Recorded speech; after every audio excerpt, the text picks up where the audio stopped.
Hello and welcome to the FSF PopCast Live Edition.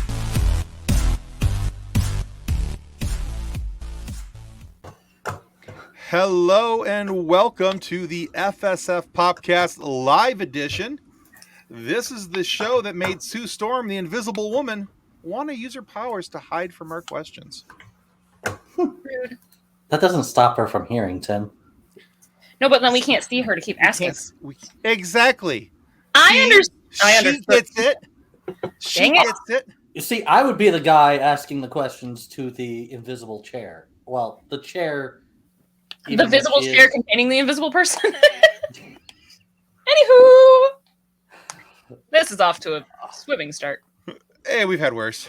We have. On the plus side, I have my YouTube turned off this week, so there's no echo in the background. Look at that. You're not going to blame any of us for echoes. Exactly. I learned it did. You're smart. Well, before we get into tonight's show, we need to say our thanks to our show partner, Level Up Sabers. Let's roll that beautiful nerd footage.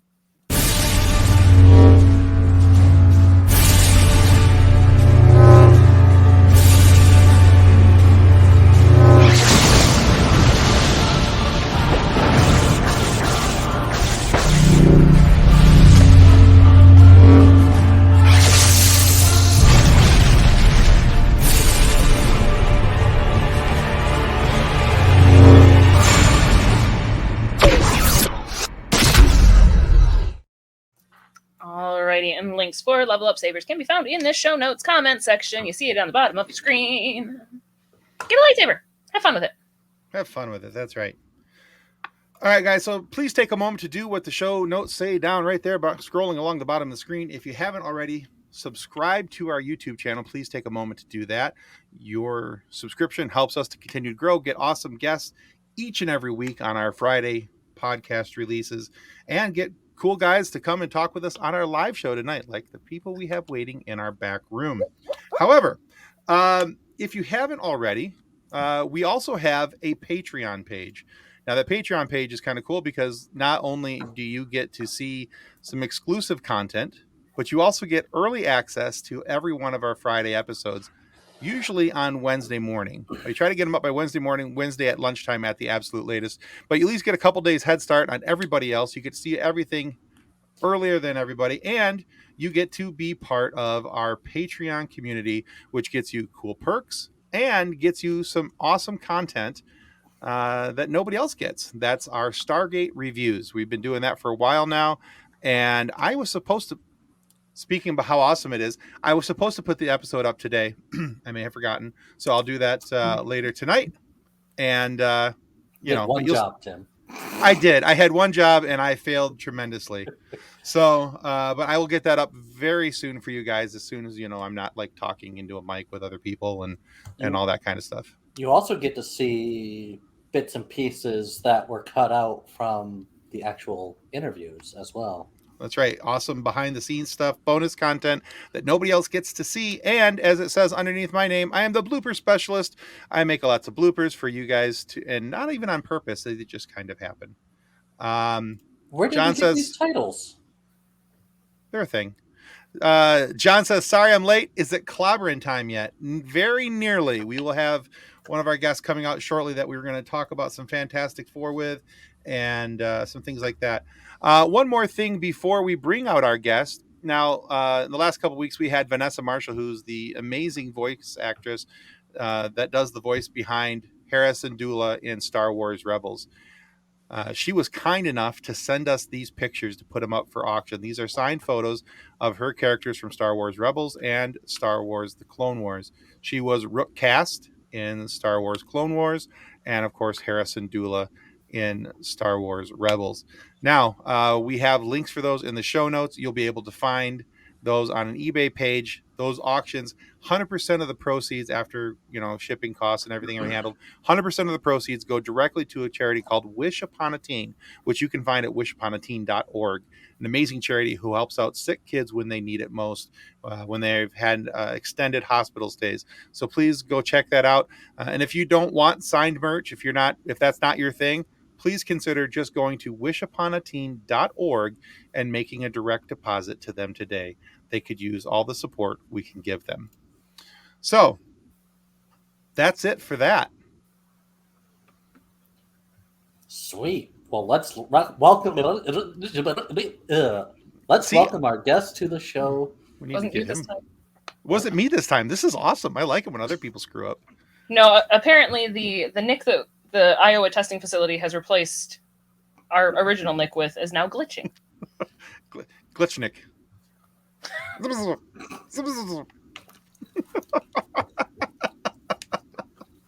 Okay, now you just look like that gif of the guy sitting at the desk throwing the papers around.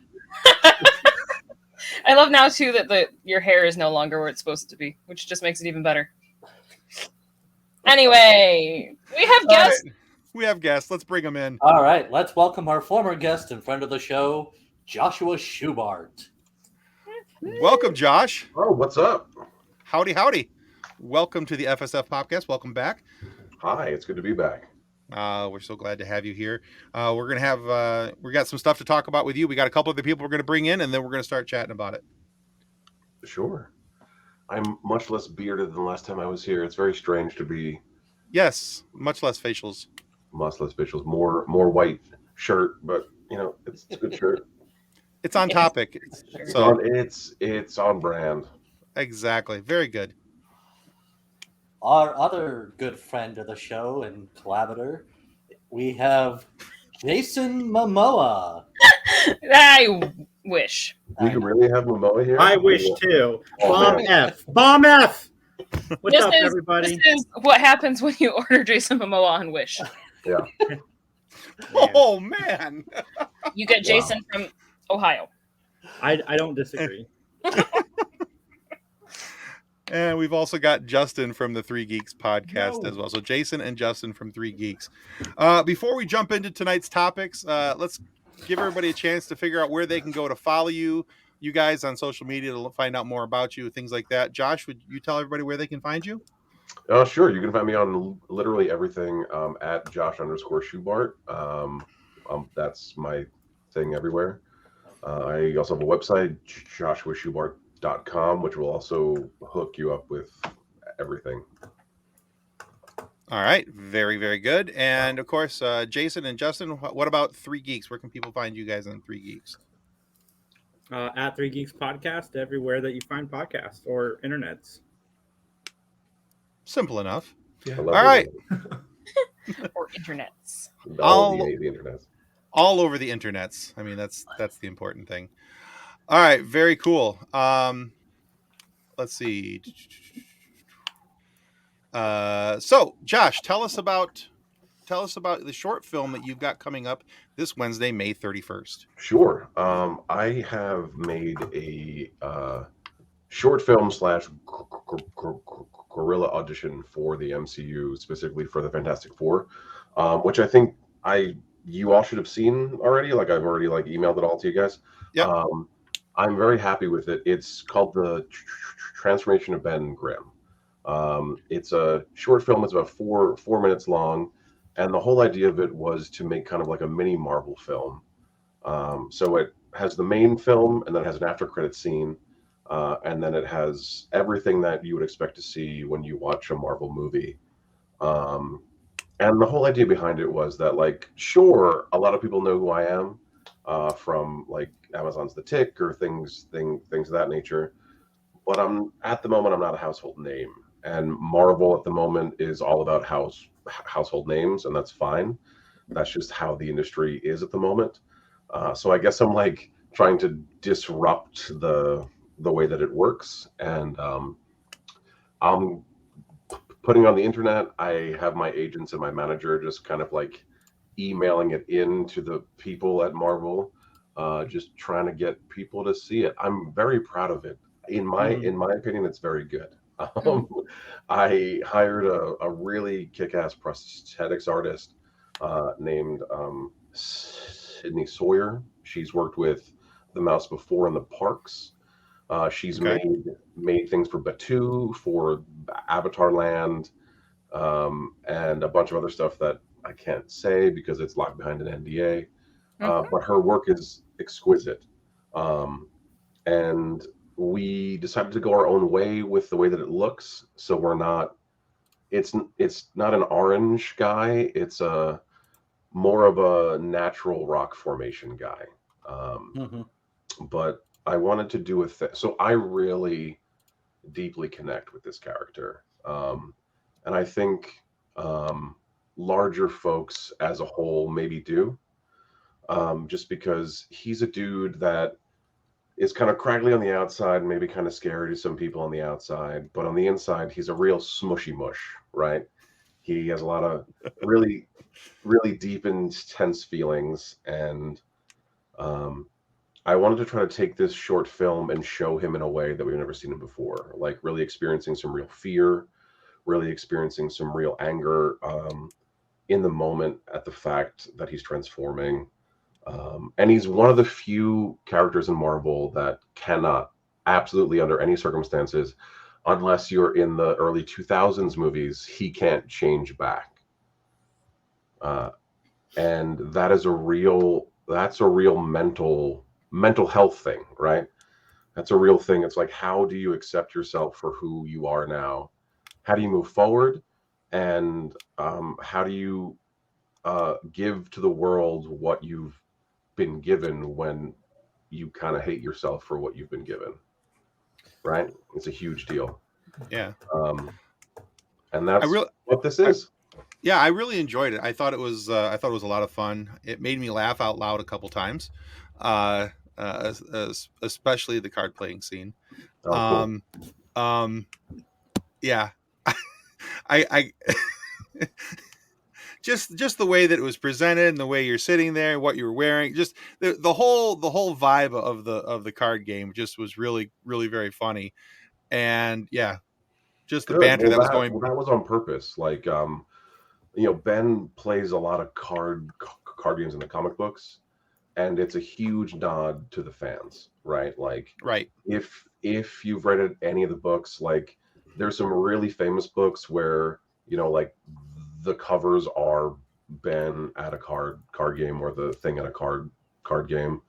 And also just the idea of, because Wolverine is like classically angry all the time, so I just thought it would be funny to have him there being mad, and just being able to kind of play into the whole, like, New Yorker kind of being like a poo-poo face, like, and antagonizing a dude at the poker table. That scene was completely improvised, by the way. It was a lot of fun. Oh, that's cool. Yeah. Okay. Yeah, I thought it was really good. It not just in the fact that it was funny. I thought it was really good in the way that, because I might be speaking out of turn, but I don't think that there's another Fantastic Four thing with Ben Grimm in it where they actually show the true transformation of him going, what it was like. Because if I remember the original Fantastic Four movie, not the Roger Corman movie, but the original one with, with Captain America in it. Michael Chiklis, yeah, with Michael Chiklis. Thank you. I was trying to think of the actor's name, but it's like he woke up and he was that, right?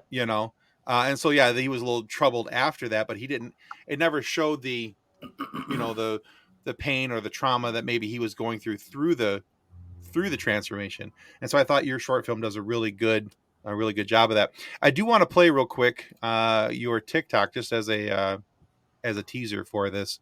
Let's play that real quick if I can get this to come up. Sure.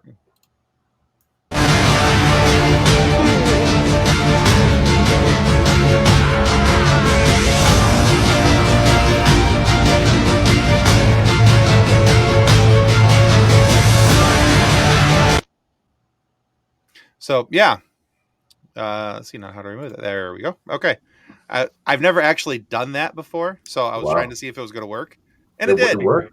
Yeah. All right. So, no, I actually remember the 1994. That's the Roger Corman. Yeah. It's really the best one, to be honest. Actually, we talked about that a little bit when we had Alex Hyde White on the show a little while back. Alex Hyde White was Reed Richards in that movie. Mm-hmm. And so, So you mentioned the prosthetics and the decision to head towards kind of a more earthy tone for the thing. How long were you, I guess, in the chair? Was it a long process to kind of map out the transition? And that was kind of one of the things I was most excited to see through the whole thing. I mean, I'm really happy with that, man. Like as like a Fantastic Four nerd myself, like just being able to accurately depict that in a way with a practical look made me really, really happy. So it was actually split in 2 days. We shot this over the course of two days.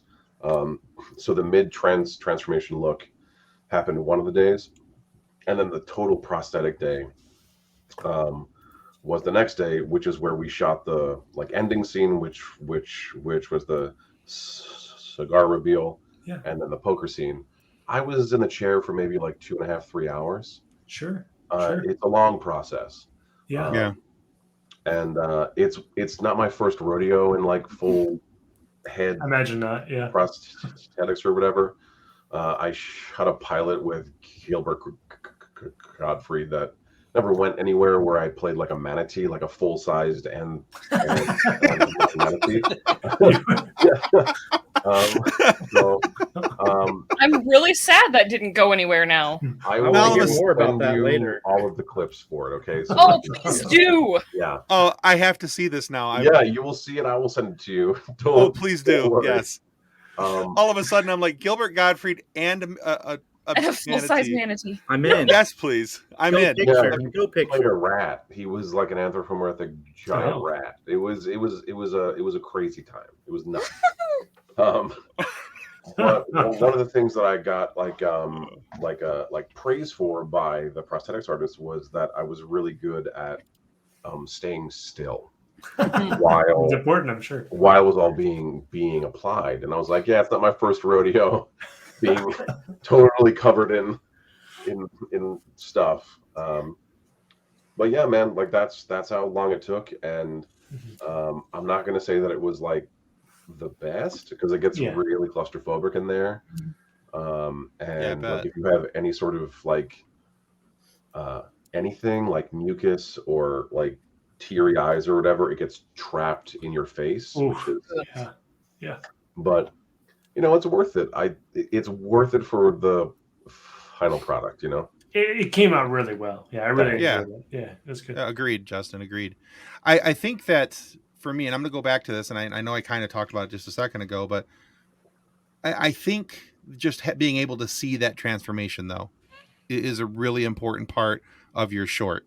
Yeah. Because we've never seen that before. No.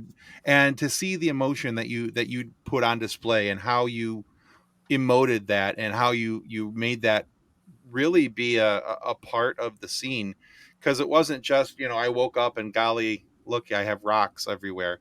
It was, and being pissed off about it. It was, because I had never thought about that, honestly, because every time I've ever seen it, it was just, visually, it's always just, oh, hey, he's a rock guy now, and look at that. And I try to ignore the other Fantastic Four movie, the one with Miles Teller in it, because I'd like to pretend like that never happened. But there were some good parts of that I will say. I mean, the credits. The credits. I mean, part of the look was inspired by that thing. Like, we liked the natural rock formation part of that, and also the lighting and the effect, and like how it was a little bit more dark and a little bit more moody. And we didn't pull any of the content, but we pulled a bit of the feel from it. Sure. Okay. Yeah. I mean, but that's exactly why I made it this way, Tim, is that we've never seen him have a rich, emotional life moving through this transformation, much like a classic movie monster, which is kind of how it was shot, right? Mm-hmm. Kind of like a classic horror film, because that's what it is, like how do you in a human way move through some sort of traumatic transformation. Yeah All right. No, that's very cool. So, quick question. I was wondering because I mean, like the thing has so many, to your point, kind of emotional things going on with him as a character. Because is there any thought to, if this does well, to do another one maybe at the end of life of the Fantastic Four, right? Because unless the thing gets cured, he is immortal, right? So he's going to see the end of life of all of his friends and his family. So you could hypothetically do that Old Man Logan type of like film with the thing. It's true, and you're not the first person to ask me for more, and that makes me very happy and makes me feel very, very, very grateful that like people are connecting with it in this way. Yeah. This was intentionally made to kind of like put the ball in Marvel's court. Yeah. To be like, you know, no one's really done this other than Barry Kroger, and the way that he went about it is nothing like this. Like, I literally pulled in a team of people, an incredible team of people, like Jamal Solomon, who was the DP on this. He shot Empower on Disney Plus, so like he's worked with Marvel before. He's been in the company. He's worked with the brand. Oh, that's awesome. You know, like just because I am so hooked into the industry, I do have folks that work in all aspects of it. And thank you, John. I really appreciate that. Tim, if you want to show it, you can show it live here. I put the link in the private chat for the YouTube. Okay. I got so excited about getting to see the whole thing again that my camera went fuzzy. I gotta say, Josh, when I watched it, I didn't look at the runtime, and then when it was over, I was like, "What? I want more." I know, man. I know. So we only thought that it was gonna be about 2 minutes long, right? So that it would be so easy to like put on all the social medias, have it go crazy viral quick. But then because the script itself is like 2 pages, it's 2 pages maybe, it's very short. And when I wrote it, I like even cut like a bunch of it out. But like in talking with Jamal, the DP, he brought me the idea. He was like, "Listen, man, like we got to do a poker scene. Like the Thing and poker are they're so intimate that either we do like a picture of this scene and we just put it on for the fans, because the fans are gonna really want to see something like that, because I've never seen something like that either, like in like film form." Right. And I was like, all right, let me think about it, you know, like, and then I was like, let's just do it. Let's make a post-credit scene that's nearly as long as the actual film, and just let the fans have what they might want to have, right? Because I mean, like, I've been on both of your pods, and I know that conversations that we've had in the past is that I'm a fan. I'm a huge fan of even everything that I've been on. Like, I'm a huge fan of the Tick. I'm a huge fan of the Marvel Universe. And I try to approach everything in that way. Like, what would I want to see if I was watching this? And if I have the power and the means and the option, I guess, to make something, why don't I make a thing that, you know, I would hope to see? So right. That's what I tried to make. Very cool. Let's see here. 1 second. And we're going to make this work. Yeah, so this is very unexpected, and we didn't plan it. So it'll go live on Wednesday, but I'm more than happy. Like, this is a live stream and all that stuff, so you'll be one of the first people to see it. I can't see who is here watching right now, but great. All right. All right. Here we go. Let's do it.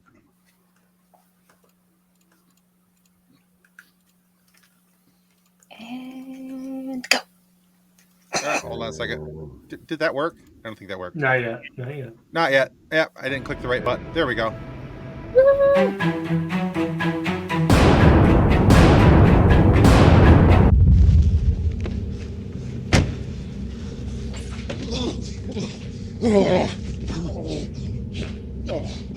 Come on, let's get you to the lab. I feel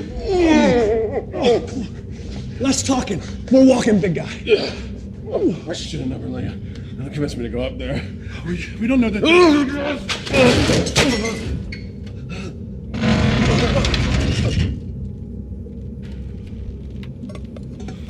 What? Don't worry about it. What is? Come on.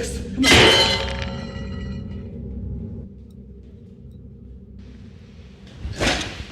I'm gonna go get the scanner.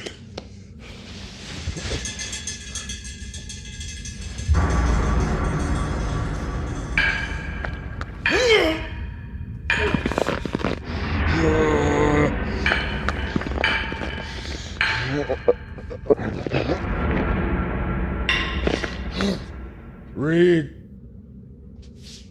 What happened to my voice?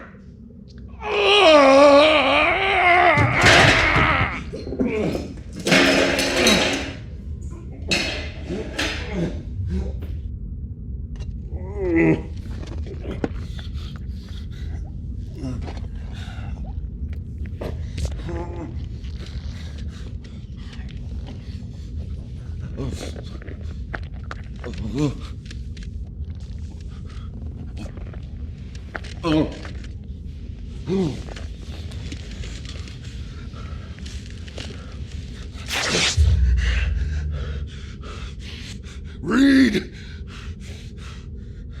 What's happening to me?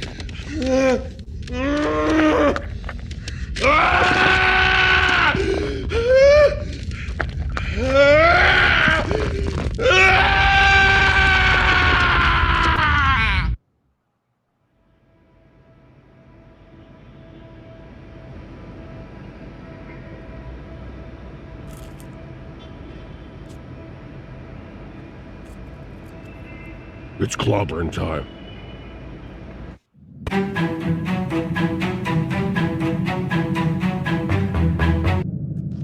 I'm all in. Yeah? You're all in? You think you got me beat, Logan? I know I got you. This guy, he says he's got me beat. He's got me beat. Okay? Well, if you think you got me beat, put him in the middle. Put him in. But before, well, you can't take it back because you already put it over the line. But before, okay. If I call you and you lose, you gotta promise me that you're not gonna do what you always do, okay? You're not gonna get mad. You're not gonna flip out. You're not gonna turn over the card table. No promises. No promises, this guy says. No promises. We're finally playing in a nice place. Second Talk Brewery let us play here after hours. For the first time, we're not in some crappy basement, okay? So if I put these down, you're not gonna do nothing stupid? Just nod or something. What'd you get? Flush. That's a good hand. That's a respectable hand, a flush. But it does not beat quads. Quads! I got you on the flop, baby. Look at, no!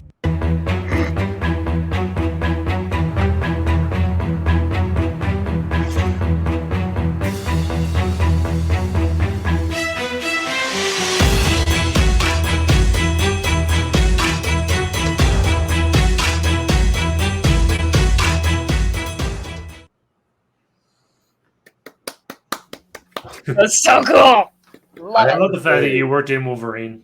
Oh yeah, I love the whole dynamic between like him and all the characters that are like the big, huge dudes, like him, because he always has to fight him because he's the indestructible Wolverine.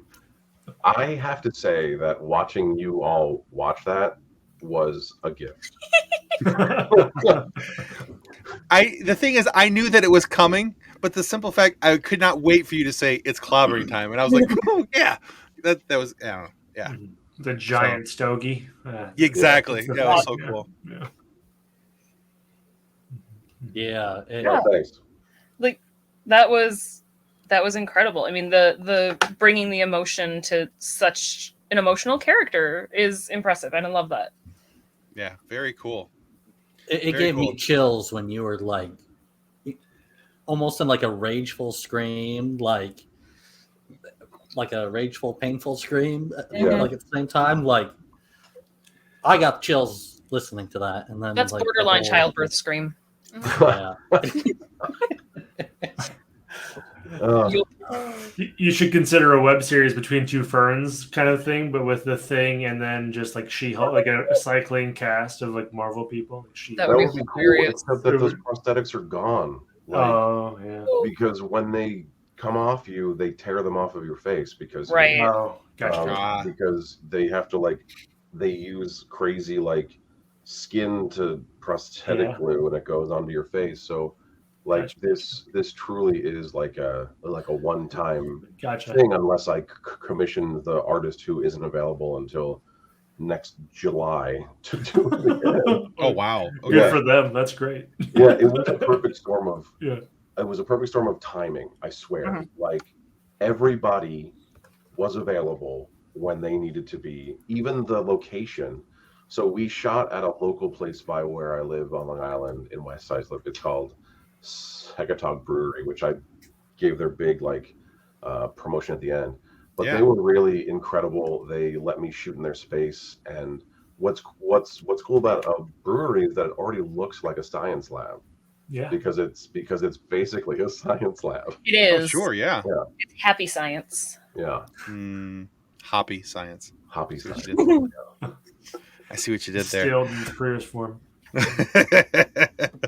Anyone came in a little late wants to know what we're talking about. We're talking with Josh Schubart, who is the actor of the short film we just watched that will come out on Wednesday. You'll be able to catch it on the YouTubes and the things like that.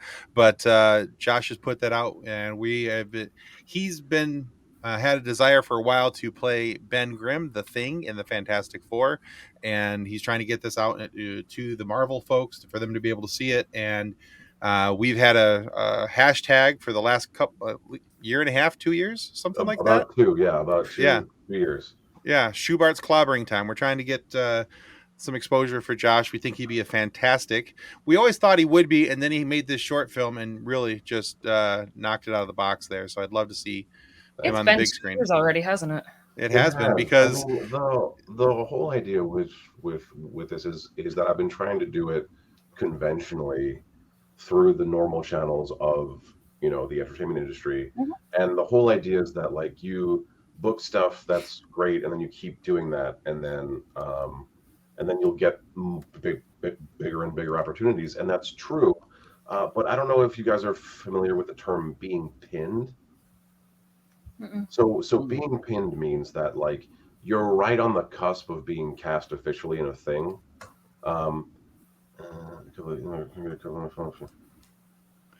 We'll blast the views, and we're going to share it. We'll share it to all our pages as well on Wednesday. So we'll I've been pinned in the past 2 years for a lot of really high profile stuff, and it's come down between me and someone else, and very fortunately for them, it's gone to the other person, and I'm just happy to be in consideration. So I took matters into my own hands and made this film. Absolutely. All right, so cool. So we talked about that. We're excited for you, Josh, and we really hope this turns into something, and that somebody at Marvel, Kevin Feige, sees this and says, "Hey, we need to get him into a Marvel script and on the Marvel screens." Because I think in my mind, you are the perfect fit for this. You are the perfect pick for this, and I hope that they pin you for this. Yeah. So, and of course, there's just pinned Tim. He wants to be cast. He wants to be cast. Yes. Yeah. I'm still struggling with the time warp of we've been having this hashtag for 2 years. Well, that means your kid's 2. Like, yeah, my kid's about to be 2. Yeah. Oh my gosh. 2, yeah. Yeah, because September is our 3rd anniversary of this show. Wow. So that's crazy. Yeah, crazy. Where did the time go? Right out the windows where it went. Right out the window. Yeah, your kid's gonna be 2. My kid will be 5 in September. What the heck? Oh, shut up! Really? Yeah. They're so old. We're so old. I know. We're gonna be like Tim. We're gonna be old. I'm gonna be eating prunes soon, so I can poop. It's gonna be. They're not as bad as you think. As long as they're not. I love Tim catching strays. Like he had nothing to do with that conversation. I'm just real old. I'm kind of used to it at this point. It's kind of what happens. They think it's funny. I mean, prunes really aren't the grossest thing in the world. Prune juice is. Prune juice. I hear you, Crusher. Regularity Mine's is turning important. 16 in a month. What? 16. Yeah. Ooh. Yeah, I've school. got a 24-year-old, a 21-year-old, and a 16-year-old. So, That's yeah. That's a lot of year olds, Tim. It's a lot of Yes, it year is. Yes, it is. It doesn't get. It's still weird when your kid says, "Hey, I'm gonna turn 21 in a couple days. You want to go buy me a beer?" Sure. Sure. Yeah. my mom's doing the last time we were at my mom's house with I have 2 kids in their 40s. Like, yes, you do. You have 2 kids in their 40s and 2 in their 30s. Whoa. She's like, well, that's not even, how is it even possible? I'm like, Very carefully. But yeah, no, my brothers are both in their 40s, and my mom's like, no, I'm not old enough to have kids in their 40s. Nope. So one of the other things we wanted to do tonight, Josh, is we wanted to talk about people that we thought we could fan cast around you and as the rest of the cast for the Fantastic Four. And if you have picks that you'd like to see, you think would be cool, please feel free to share them. Okay. Yeah. But we're going to go through some picks, and you can say what you think about them, or you can keep it yourself if you'd rather. Either or is fine. Okay. I'm not good at keeping to myself, Tim. I'm not good at it. Yeah, I know. Super proud of mine. Just wanted to put it out there. Yeah, if I wanted to not speak, I appreciate it, but I'm gonna speak. Okay. I am so super proud of mine, though. So, All right, Nick, I have you on the docket to go first. Tell me who's your pick for Reed Richards. So for Reed Richards, I kind of went with a slightly younger crowd, but I went with someone who has played smart people in the past, and I went with Josh Brenner. Okay. I think he could pull it off. I've not actually seen anything a little more serious of his, but I would like to see him in like a serious role to see what he could do. I think the most serious role of his I've seen was the opening scene of the first episode of Last of Us. Yeah, probably so. How was And that? that's like a 30-second long scene. Not even. But yeah. How do you do there? Really, really well. Okay. So I think he could play off a serious smart guy. So, Okay. All right, Sue Storm. I actually picked Halia Jones. She was in Lock and Key. She's pretty good from what I've seen. Like, She's a great actress. Yeah. yeah. So I figured that would be fun. And then Okay. for Johnny, I chose Andrew Garfield. All right.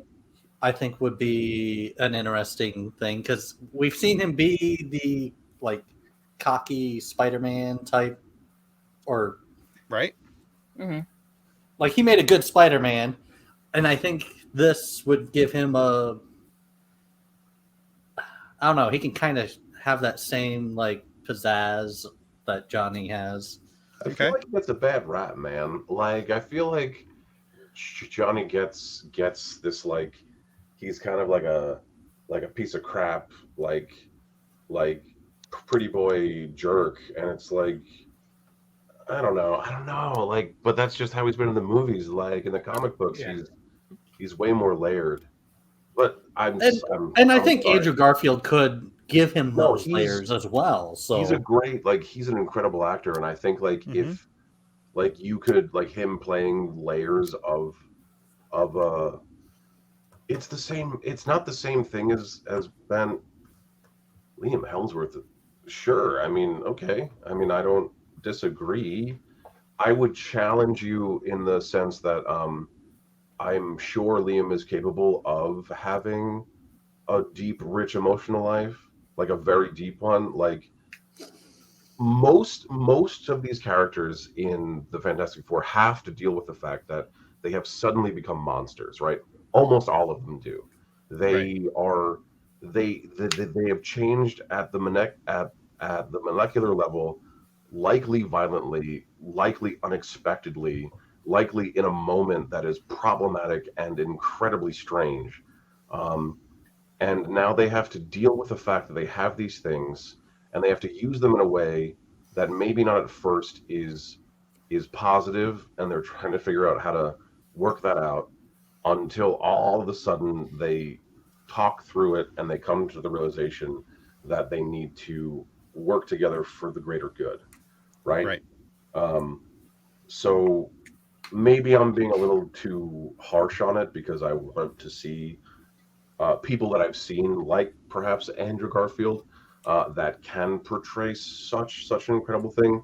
Well, the most emotional I've seen Liam Helmsworth be is get roundhouse kicked a knife into his chest by Jean-Claude Van Damme in The Incredibles 2. I mean, sorry, in the Expendables 2. And other than that, I've seen him laugh at his brother do a cold plunge challenge in a documentary. I agree with everything Josh just said. All right. I hope no one cancels me for that. You'll be fine. Did you have anybody pick for Silver Surfer? I did. I picked Joe Keery. He was Steve on Stranger Things. Yeah. I think he would be able to kind of pull off that kind of like straight. I don't know. I feel like Silver Surfer is a very, I don't want to say monotone, but he's a very like even keel. That's a better word. Like an even keel character. He's more serious because of what he's going through. Right. And then Dr. Doom, I did Daniel Radcliffe. I've seen him as a villain in The Lost City, and he did pretty good as like the villain in that. So I think he has the acting chops, but the stature, he's just a small human, so they'd have to do. Yeah, he's only 5'5". Yeah, that's my only concern. I agree with the acting wise, but like they made hobbits and dwarves in Hollywood, so I don't think size is a. That's true. The guy who plays Gimli is actually the tallest of the cast. So. Totally fair, but like broad shoulders different than like slender framed Daniel Radcliff. I mean, I would say that with specifically Dr. Doom, it is an armor that he's wearing, so the broad shoulders could, Yeah, you can hide it for sure. I would take a great acting Doom over like a physical copy of what he is in the books, but I understand what you're saying, Justin. And for Galactus, I did Lars Mikkelsen. I think he would be an amazing Galactus. I do just like Mikkelsen. He's just a fun bad guy. He is. All right. Cool. Jason, your thoughts on those? Good. What's your picks? Oh, my picks. My picks. Yeah, what are your picks? So for Reed Richards, I went for a younger cast as well. I went with Jack Quaid. Still kind of an up-and-comer, but also we know that he can play some more complex characters. He was really great in Scream. He's been slowly popping into the scene more and more with each film. He's about to do a live action of his Lower Decks character on Strange New Worlds next season. Yeah, Boimler. Yep. Yeah, so I want to see more of him. Invisible Woman, I went with Emma Watson. I think the ages are fairly close between the two of them, that it's believable that they could be an item if they decide to go that route in the storytelling. For Johnny Storm, I went with two very different. I couldn't decide between two. One, because I'd really like to see this, just because I think it'd be different, and the guy I think can play a layered character. He was really, really good in Straight Outta Compton, and that's O'Shea Jackson, Little Ice Cube. I think he could be really, really good as Johnny Storm.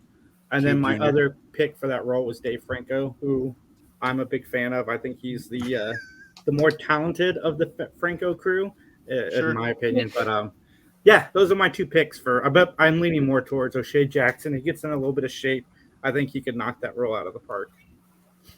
All right, cool. And then we're going for Oscars for the other three. So for Silver Surfer, I went with Riz Ahmed, who I fell in love with on the show The Night of. Yeah, fuck. It's one of the the bomb. No, the bomb. Riz Ahmed, the Night of is one of the best shows on television. It shows what happens to an innocent kid sent to prison during the duration of a trial and what prison can do to that person. he played it so well, and he's been great in everything he's been in, but he has yet to get to that level again, just because the material that he's been working with lately hasn't been of that level. And I think with Fantastic Four and him playing Silver Surfer, we could get there. For Galactus, Bryan Cranston, he's not in the MCU yet, which to me is a shame. And again, I'm going for the Oscar for these 3 final actors, and then Rami Malek as Dr. Doom.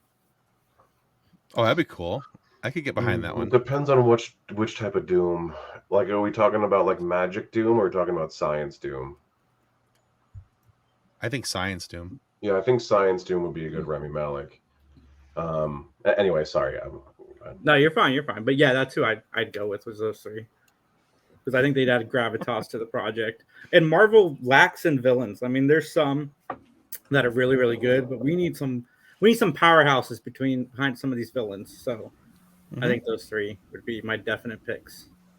All right, very good. And of course, Joshua Schubart as the Thing. Absolutely. Well, we're casting around Josh for all of these, so I think him and Lil Cube could have fun together on set. There you go. That'd be fun to watch. All right, Kathleen, who you got? Yeah. Okay. So with, of course, Josh being the Thing.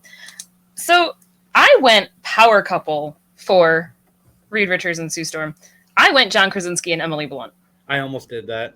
Because I feel like the glimpse that we got of John Krasinski as Reed Richards was very, very good. And I know that he and Emily Blunt have incredible chemistry together.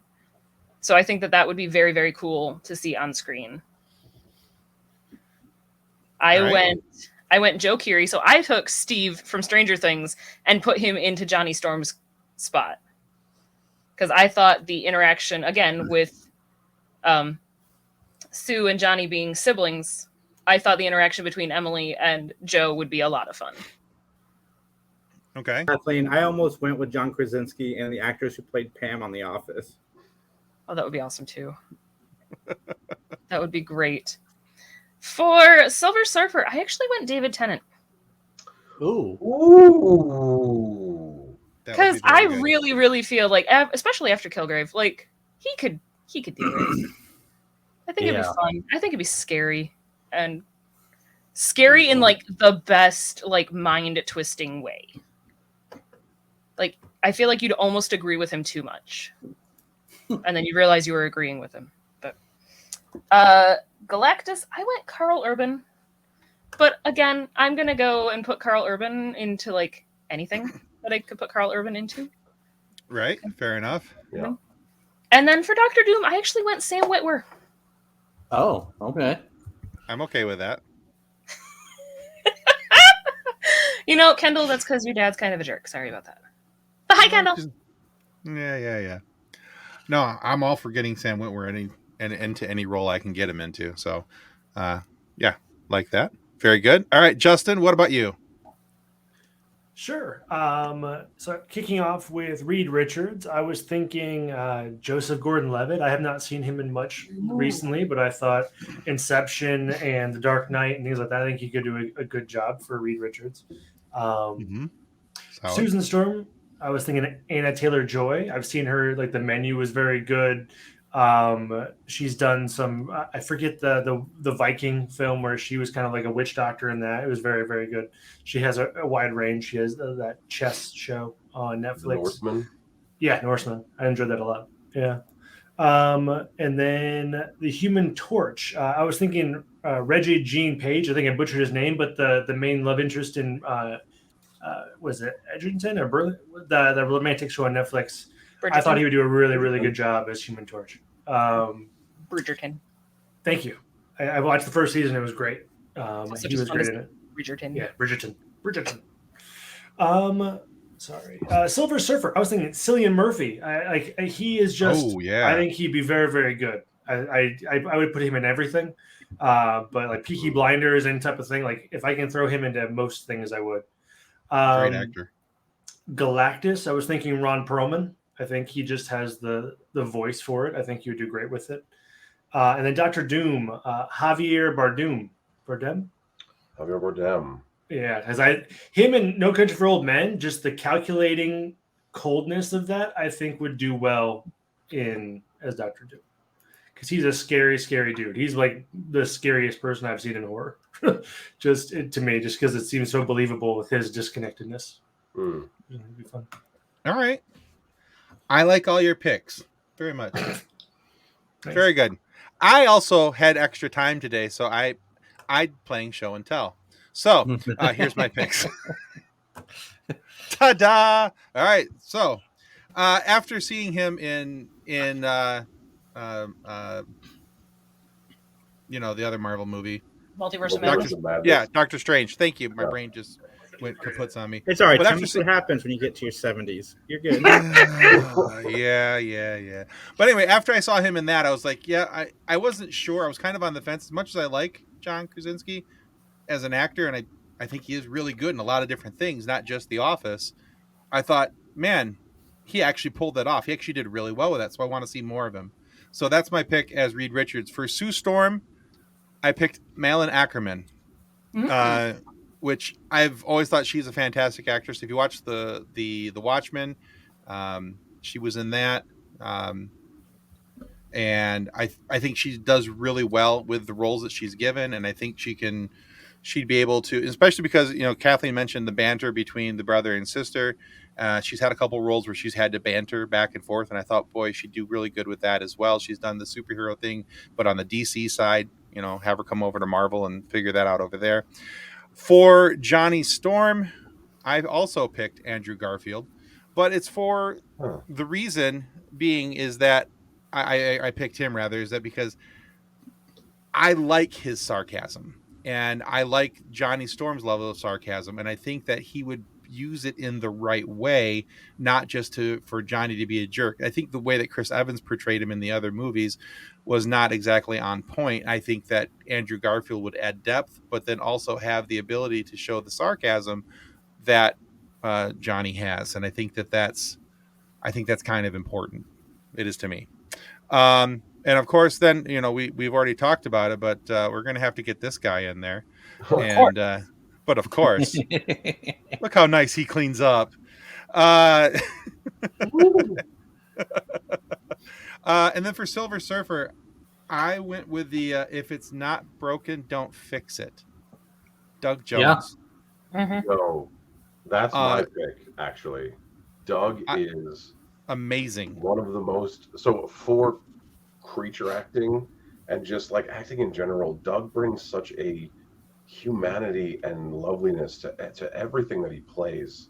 Yeah, agreed. And, I don't know if you all are familiar with Greek mask work, but this guy is a master at it. So the whole idea is wearing a face that isn't your own and being able to project your inner emotions through a artificial artifice to an audience. I tried my best in this film, and I have taken classes and I've worked with prosthetics before, and this guy, Doug Jones, is a master actor in this regard. And this role with him, like just the whole backstory, how he's being controlled, how he's being blackmailed, and he has to do this work or else his entire family gets killed, his entire world gets eaten, like everything, like God, like talk about emotional life. I mean, look at him in Discovery. Look at him playing like a similar character archetype, right? Anyway, sorry. It's a great choice. Yeah.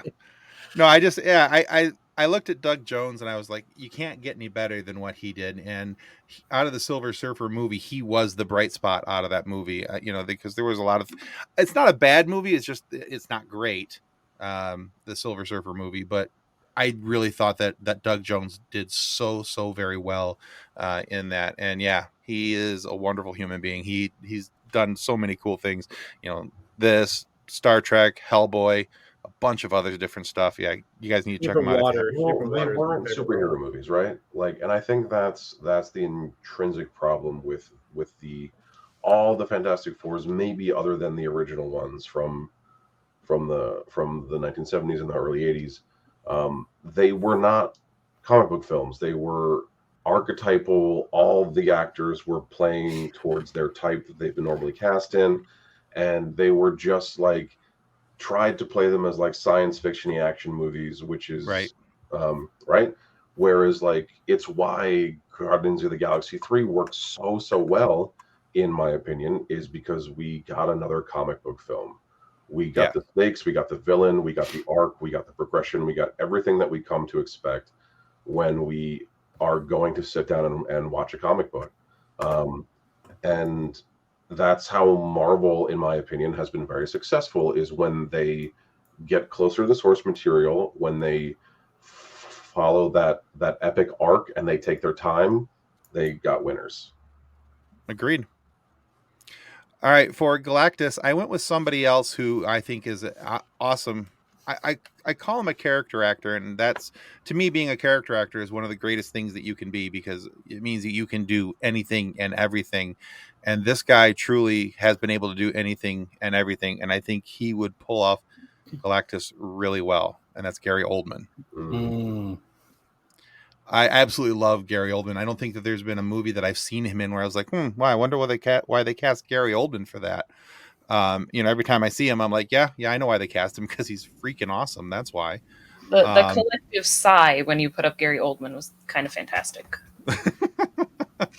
Yeah, he's just such a good and powerful actor that, and of course this is, we need, we're not worrying about budgets or anything like that. This is a fan cast. This is what we would love to see.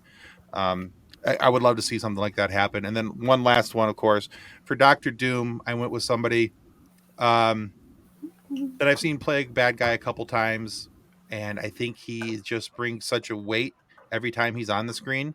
Now, he's already been in a Marvel movie once, but his character's dead, and with the other, he looked completely different. His eyes weren't glowing, and won't be glowing in this one until he puts on the mask, and that's Idris Elba. Oh, and yeah. I really like Idris Elba, and I thought about it originally. I was like, I'm not going to have anybody that's already been in a Marvel movie. I want to bring somebody who hasn't played another role somewhere in the Marvel universe. And I just kept coming back to Idris Elba, and I kept looking at him and going, man, he could really pull off this sophisticated, know-it-all pseudo-scientist, maniacal bad guy. I think he could really do it and do it well. And I just thought, yeah, that's my guy. So I kept coming back to him. But yeah, those right there are my picks. I can totally see why you picked Idris Elba for that. It's just the role of Doctor Doom comes with a certain like gravitas and a certain weight that there aren't a lot of people in the conversation even like that can. I would say that like Sam Rockwell could also play a really good Doctor Doom. Not the same type, but totally like he throws himself into his characters in a way that is truly incredible to watch. Mm-hmm. I actually thought of him, and if he hadn't have already been Justin Hammer. I know.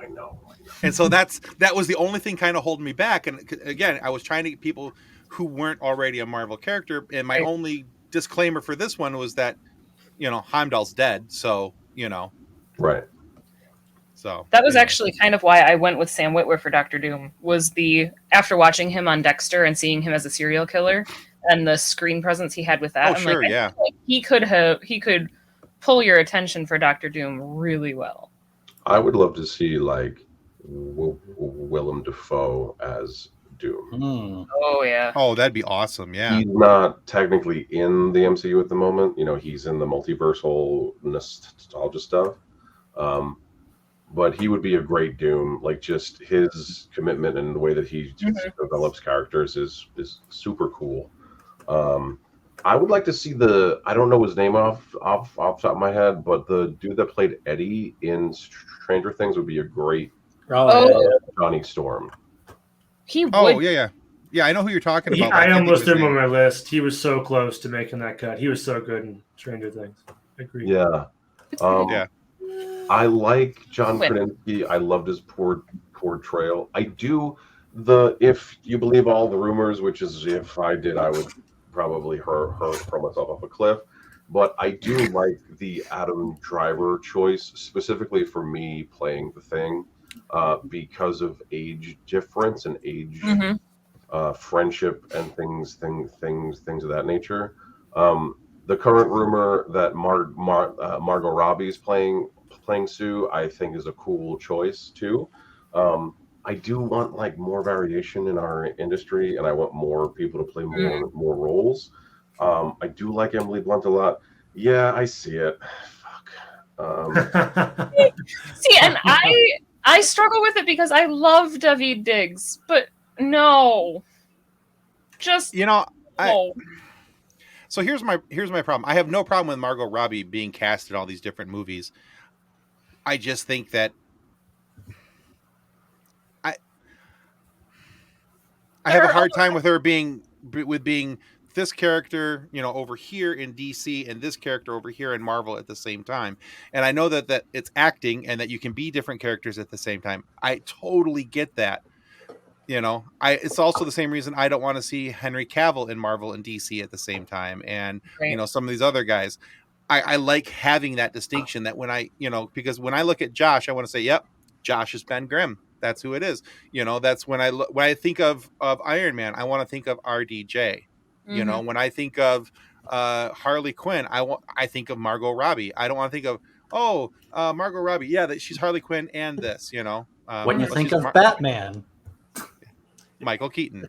But if you're an actor, aren't you actively fighting that? Because that being typecast as a certain character is probably bad for business, right? The term typecast versus being known for a character, like getting George Costanza certainly is a thing that nobody really wants, but at the same time, you make a lot of money and you can live the rest of your life in relative happiness, but then you have a hard time making anything that you don't produce yourself, which is what happened to Jason Alexander for a very, very long time. Right. I feel like the modernization of film and TV and the nostalgia effect is extremely real, like especially with our heroes, right? Like, or even with our villains. When we see a person that we really like in that role, like imagine if Heath Ledger was alive, right? He would most assuredly be in the MCU in some capacity, and I wonder if people would accept him in any other type of universe than him playing the Joker. And as an actor and as a I would say you should, like, there's a beauty in being able to watch an artist go, right, and do these things that you love to see. And there's this I would say it's like a false equivalence with fairness, right? Like, it's not fair that they are Harley Quinn and they're also playing the Invisible Woman. How is that fair? And it's like, there's a lot so I talk about this with my wife a lot, right? There's like the way that the industry works, and there's the way that we maybe want the industry to work. And the industry works like, do you make money? Do people come and see you? Are you going to put asses in seats to watch this movie? Are they going to buy your action figure? Are they going to do all this stuff? Right. So it's a bunch of folks that are just looking at like a spreadsheet, like, yeah, they'll put the big amount of money, butts in seats, action figure, sell the DVD, they'll buy a hat that has your name on it, type of thing. But that also, in most cases, won't happen unless you have a lot of talent and you can play a lot of different types of roles. So it goes hand in hand with, you're there, people like you have the talent to keep going, and you can generate money for an industry that the like monetary end and the like executive part of it, that's all they care about. Right. Yeah. Okay. All right, Josh, got one final question for you, and then we're going to start wrapping up here because we're a little over our time. But sorry, that's usually what happens. No, we love it. It's absolutely okay, buddy. Love having you on here, so we'll take it. But we have a question from one of the viewers. It says, do you agree with actors playing two characters in one movie, even if it's exhausting for them? Yeah, I do. Playing any type of character is exhausting. Playing 2, depending on why it's happening. I mean, just a very like basic comedy example. The Nutty Professor with Eddie Murphy. Mm-hmm. He tends, or like most Eddie Murphy films that he makes himself, he tends to play like 5 or 6 characters. I would say if it makes sense, if you can't tell that it's the same person, like a lot of times you can't tell that Mike Myers is playing like a bunch of different people. Mm-hmm. I would say that it's a specific and very artistically driven choice and things of that nature. Us being tired, we train extensively to be able to have the stamina to perform for multiple hours in a day. Like I've been on sets for 18 hours at a time every single day, six days in a row. And I specifically train and work out my body and prep myself in order to get to that place. And that's our job. That's our job, I suppose, is the short answer to that question. Fair enough. So that is, right. I mean, that is what you get yourself into going into that industry. You know that going into it, that you're going to be exhausted, that you're going to have multiple hours in a chair doing prosthetics, multiple hours doing runs through, and then doing retakes. And it's just, I feel like most actors know that going into it. Actually, no actors know that going in. I'm going to be totally honest with you. No, I mean, the industry side of this and the artistic side of this are 2 wildly different things. And very rarely does a performing artist get taught about what it actually takes to be on a set or in a theater for 8 shows a week, or making a TV show or making a movie where you are so physically exhausted that you don't know how you're going to possibly do a authentic performance, but you have to because that's your job. Mm-hmm. And that's a thing that many of us unfortunately learn once we've left school. When I left school, it was very not good. Like just I wrote a piece about this when I used to have like a blog about how entering the professional side of this industry was like walking on a sheet of ice, because you could never get your footing until you finally did, and you would likely fall constantly and crack your face and hurt yourself and sprain your ankles just trying to get to your first audition even, because you're not adequately prepped. But that's a whole other conversation, and that's not why we're here. But yeah, all that stuff that I just said. Sorry, I know we're wrapping up, but one thing, would you say the hardest part of that is consistency? Because the way you talked about it is probably having the same kind of performance on Monday as Friday if you're doing 18 hours a day. And sorry, I know it's probably a tangent. Like, No. One of the biggest lessons that you learn, this is particularly learned in school, is the ability to consistently give a performance over and over again. And it's to toe this line between consistency, believability, and being organic in the moment. So you want to be doing something that's brand new every time, but when it comes to camera, you don't want to be changing too much for the edit, because if you change a take every time, then it's terrible for the edit, and they can't edit around you, and it's a nightmare unless it is a specifically improv based production, which I've been a part of before. It's great fun, but even then you still have anchor points that you find for the edit so that you can edit around those specific points. Mm-hmm. So yeah, there's I would say that it's a multi-level. It's consistency, it's being in the moment, it's being real and alive, and it's being organic, and finding a true marriage of all of those things really makes a really great performance. Cool. Mm-hmm. Thank you. All right. Very cool. Well, hey, before we get into our bit of our conclusion here, Josh, remind people where they can find you out on the interwebs. Sure. So I'm on every social media that isn't Facebook as @Josh_Schubart. You can just literally, I'm not trying to sound like a poopy pants, But if you just put Joshua Schubart into the Google machine, you'll find everything you need to find out on me. And all my social medias will pop up. But I also have a website, which is joshuaschubart.com, which will also bring in all my social medias. Yeah. When in doubt, use the Googles. Use the Google right. box. Google is free. That's right. All right. And Jason, Justin, where can they find you guys over at Three Geeks? Find us at Three Geeks Podcast everywhere you find podcasts. We're live Saturdays at 7 p.m. and we got some interviews coming down the pipe. Ooh. Very, very cool. Want to tease any of them? We'll let you go for it. Go for it, Justin. Tease me. We got Mark Savage on Tuesday. We're going to wow. talk movies. He's a director, and he's I forget his movie offhand, but it's Hell Come Before Us, something like that. But either way, it's gonna be a great conversation. We've interviewed an actor for that movie just last week, and it was a lot of fun. So I expect more of the same from that film. And we have the director of Cocaine Shark coming out, which I'm really excited for Cocaine Shark. A parody of Cocaine Bear, I believe. There's a It's gonna be a lot Cocaine of fun. Shark coming out? It's gonna be Seriously? it's gonna be one of those sci-fi Sharknado type movies.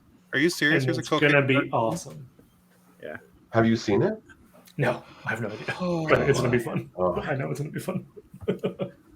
Oh After boy. I talked to the writer of Sharknado, I am terrified. I am. Reach out to me. I'd love to collaborate. Yeah. After having Thunder Levin from the Sharknado movies on, now I'm watching all the Sharknado movies just so I can see what silliness they get into and how many cameos I can count in a movie. How many So, are there now? Like There's a lot. 7. 6 There's or like 7. I was Some making would a joke say about too 9. many. That is a lot. 7 is a lot. They have time travel in the last one, Tim. Have you gotten there yet? I have not gotten to that Have one they yet, fixed but the problem with duct tape yet? No, Jaws is probably the best shark movie crusher, but there is something good about a bad sci-fi shark movie. I like they're so bad they're good. Sharknado. That's how I'll say it. They're so bad they're good. I And like Meg. The Meg was fun. And- I just want to see next a coming. shark gets cocaine in it. And that's Yeah, Meg 2 looks awesome, Josh. yeah, it Yeah. does. Yeah. I mean, I'll watch Cocaine Shark. I don't really I'll watch anything. Oh, I'll be watching for sure. I don't have any reason to, but I don't have any reason not to. And that's why I'll be watching right there. All right. Well, last Friday, we aired our interview with the voice of Captain Phasma of Star Wars Resistance and Lego Star Wars, Ellen Dubin. Ellen is also the voice of the Bene Gesserit in the 2021's Dune. 2021's Dune. 2021's Dune. It's not that hard to say, Nick. Just You go know with it. what? 2021's Dune. I don't even have the script in front of me. She You're also doing great. 2021 did the voice of the AI in Megan and a lot more. And we have a great time with Ellen as she opens up about her career and why she originally didn't like sci-fi. Whoa, how could you Is not she like going to that? be in 2023's Dune? All she could say is she couldn't talk about it. Well, then yes. Well, probably. Yes, she is. So I'm gonna go with yes. That's what I inferred from that, but yeah. Oh, goodness. Well, you guys can still find that episode up on our YouTube channel and your favorite audio podcast providers. And remember, your subscription to our YouTube channel is a major help. So please do not forget to click like and subscribe when you watch our videos. Pretty sure I say that in my sleep at this point. You do, I'm sure. I think John said something about it the other day. So I'm sure yeah. It's all right, and this late Friday, podcasting. Sorry. this Friday we have this is Jamie Anderson. He is the son of the late great Jerry Anderson, who created shows like Thunderbirds and Space 1999. Jerry Anderson was an amazing sci-fi guy with marionettes and all the puppet work that he did and all these different things. But we have Jamie not on the show not just to talk about his dad's legacy, but we also talk a lot about what Jamie does personally, because he's an amazing writer and director, and the path that he's carved out in the media world on his own. He does producing, writing, and directing for Big Finish Audio, who does a lot of work with Doctor Who. And they get all the Doctor Who original actors back in, and like Tom Baker still does some of the voice work, and there's some really cool stuff that they're doing over there at Big Finish Audio, and Jamie Anderson does a lot with all of that and helping that come about. And so that will be out this upcoming Friday. Now, you could also just do what it says down at the notes down there below, and on Wednesday you could be enjoying that episode ahead of the rest of the world for as little as $3 a month. That sounds great to me. That sounds like a wonderful idea. Yeah, it's a steal. Someone said it's a steal of a deal. Yeah, so at $3 a month you get early access, and you get we got to schedule it, but we'll be having a Ask Me Anything coming up here shortly. And so the $1 and $3 levels, there's 5 different levels between $1 and $40, all with different rewards and things and all that kind of fun. So much stuff we don't even remember what's up there. Exactly. But yeah, so join our Patreon, have lots of fun. Look at all the bloopers, look at all the behind the scenes content, look at all the bonus content that you can't get anywhere else. And yeah. Watch how our show is powered by ADHD. And sometimes coffee and alcohol. Sometimes at the same time. So, and there's the truth. Uppers and downs at the same time. Is that a Celsius? It's a Truly. So yeah. The same. They're so good. All right, Josh, thank you so much. Jason, Justin, thank you for coming. And if you guys aren't already following Three Geeks Podcast, make sure you guys go follow them. Jason and Justin and Max are fantastic individuals. And say hi to Max, even though he's not here tonight because, he's not here. Anyway. It was really nice to me the last time that I was there. So you should for some reason, follow them. We're not say why Max isn't here. Hey, would you look at that? We're out of time. Goodbye. On the rest of the hosts of the FSF Podcast, we want to thank you for listening to this episode. If you'd like to be a guest on a future episode, please contact us by means of Twitter or Instagram using the handle @FSF PopCast, or go to www.fsfpopcast.com and click on the contact link. Thanks again, and hope you enjoyed the episode.